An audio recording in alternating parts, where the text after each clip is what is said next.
Hi everyone, welcome back to my channel. Today I was gonna do a vlog like I usually do, but I sort of switched gears last minute so that I can make this more businessy video for you, because I've been getting a lot of questions from pre-dents in my DMs on Instagram about some major concerns that they have with the career that they're going forward with.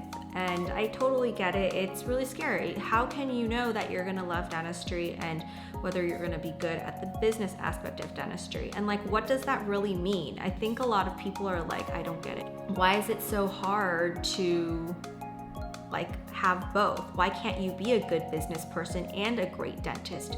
You can, but everybody structures that in a different way. So what I thought would be really helpful is to go over the way that I've structured my business. So for those of you who are just joining in and don't know too much about me or my practice, I practice in Costa Mesa, California, where California is very saturated, real estate is very, very expensive. I practice 3 days a week, but my office is open 4 days. So I have an associate there on one day.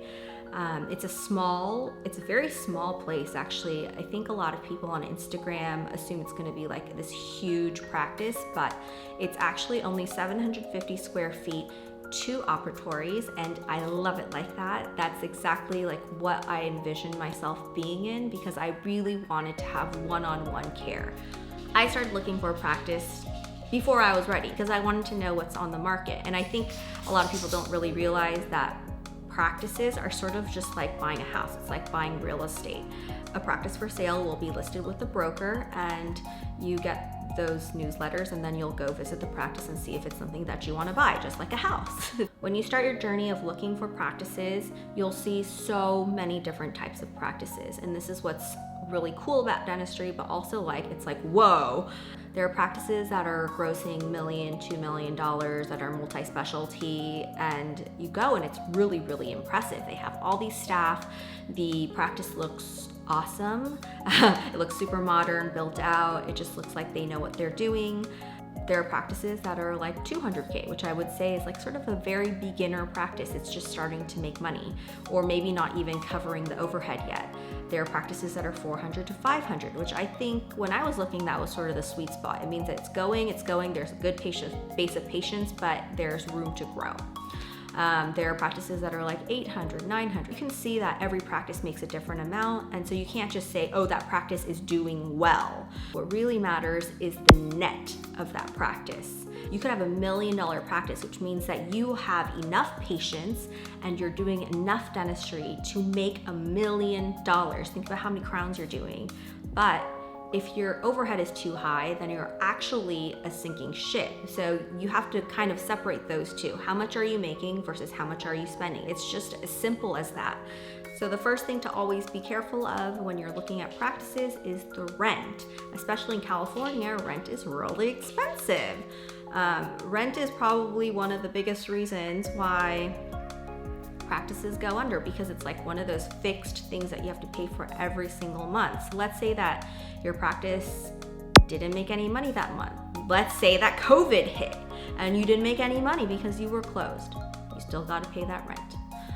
On top of that, you have to pay for your business loan back. So let's say that your loan was $1 million and you have an interest rate of 4.25%, and it's a 10-year payback.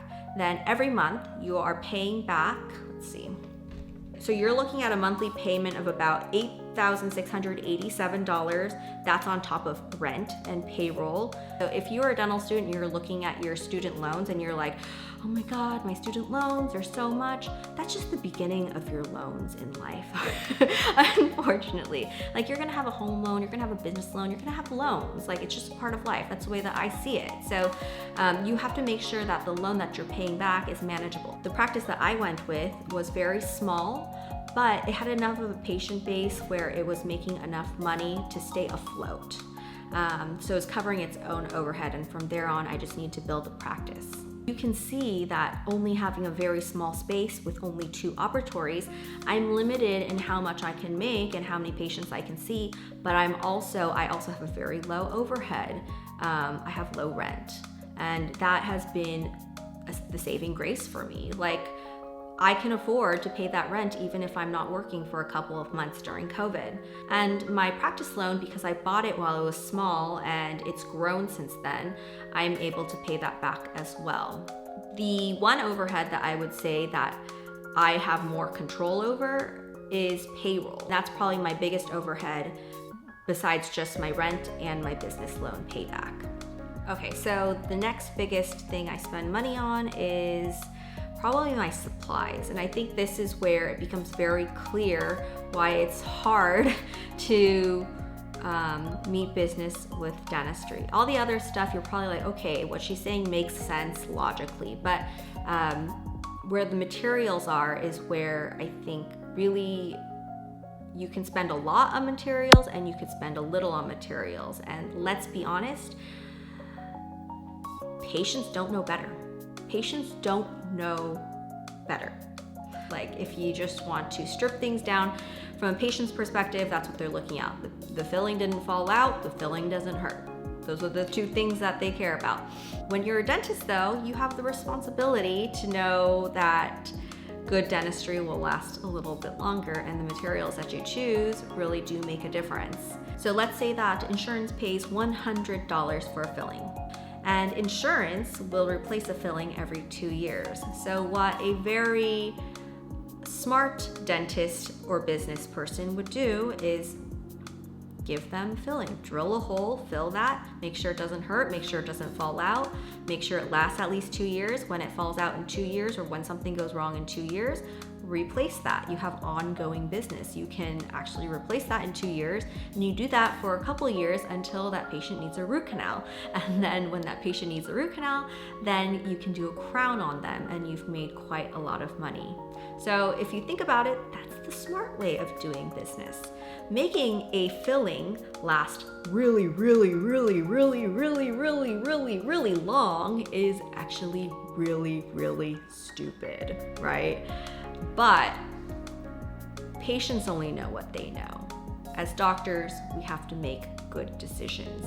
What those decisions are, it's going to be different for everyone. When I first started as an associate, I worked with whatever materials, and I did the best that I could with whatever materials I was given by my owner. Now, as I'm able to decide which materials I use, I see the numbers, cha-ching. I see how much every single thing that I choose costs. And it's not cheap, okay? It's not cheap. Everyone has a different perception of what quality is, right?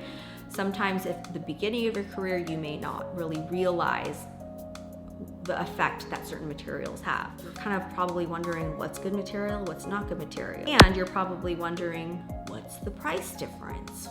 What's the price difference? All right, so I was gonna bring my whole materials book home, but I forgot it at the office, so I just went online and I looked up all of these different things. And I wrote down, let's say that we're doing a one surface filling. So basically your basic filling, your tooth has a hole in it. Let's say that I want to do that one surface filling and spend the least amount possible. You can buy a whole pack of micro brushes for $4.95. You can just buy a self-etching adhesive. Scott's has one for $39.95. You could also use like a clear fill SE bond or like a Scotch bond or something like that, which is kind of a better brand, and that way you know what you're getting a little bit better. And you can get one of those for $52.95. With the filling material, there are a lot of options. A bulk fill you can get for like $32.95, Beautifil. I've heard good things. Beautifil bulk, $32.95. You cure it, you adjust it, patient's on its way. And think of how fast that is. You drill the hole, you put the glue, you put the filling material, you cure it, make sure their bite's okay, bye-bye. Hopefully it doesn't hurt. Hopefully it stays in for at least 2 years so you don't have to redo it without getting compensated by insurance again.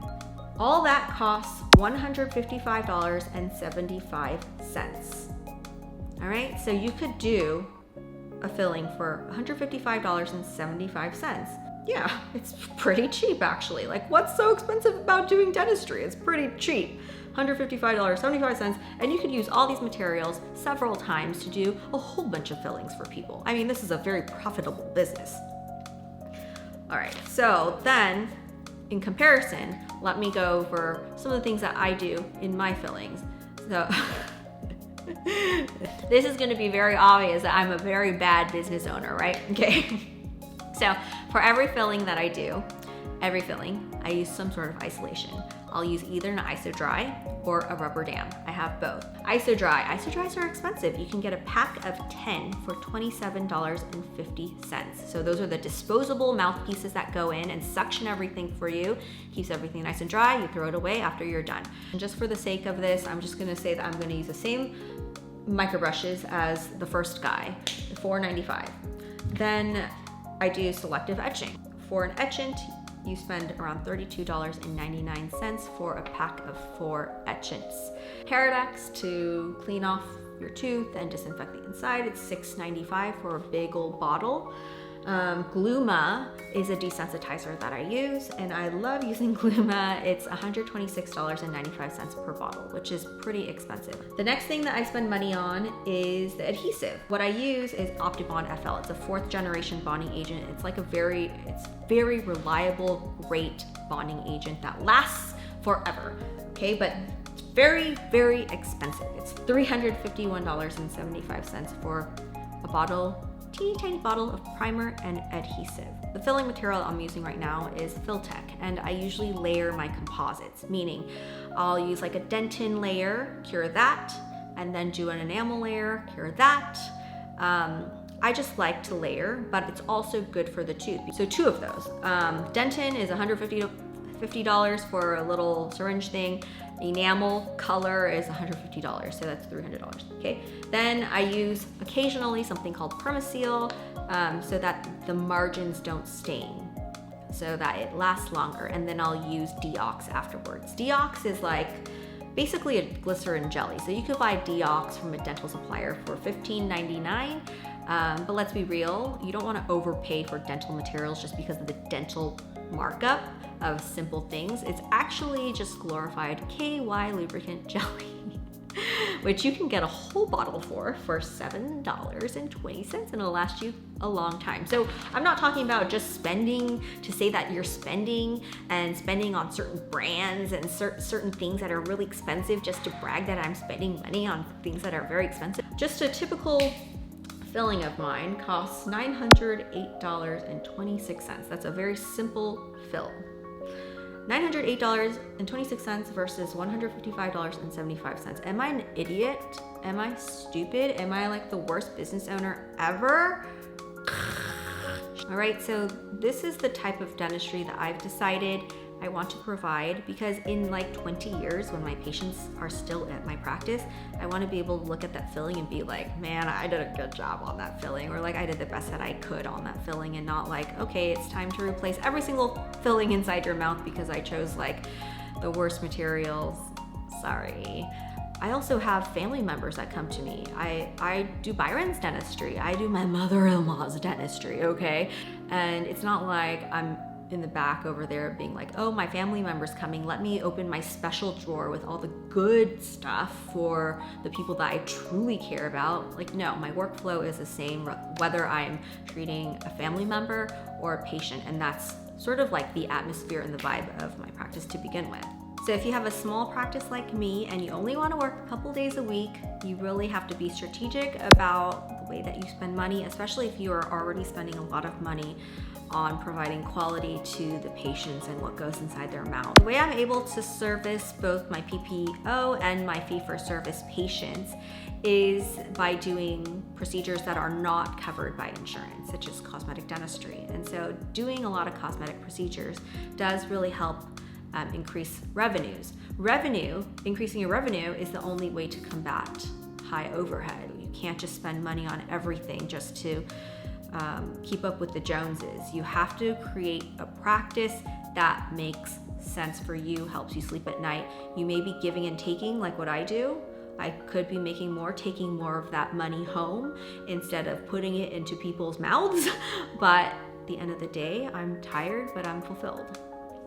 So I hope that helps people understand sort of like the smaller decisions that we make as business owners and why it's really hard to be both a good business person and a great dentist. Please give me a thumbs up and share it with your friends, subscribe, and I'll be back with another vlog next time.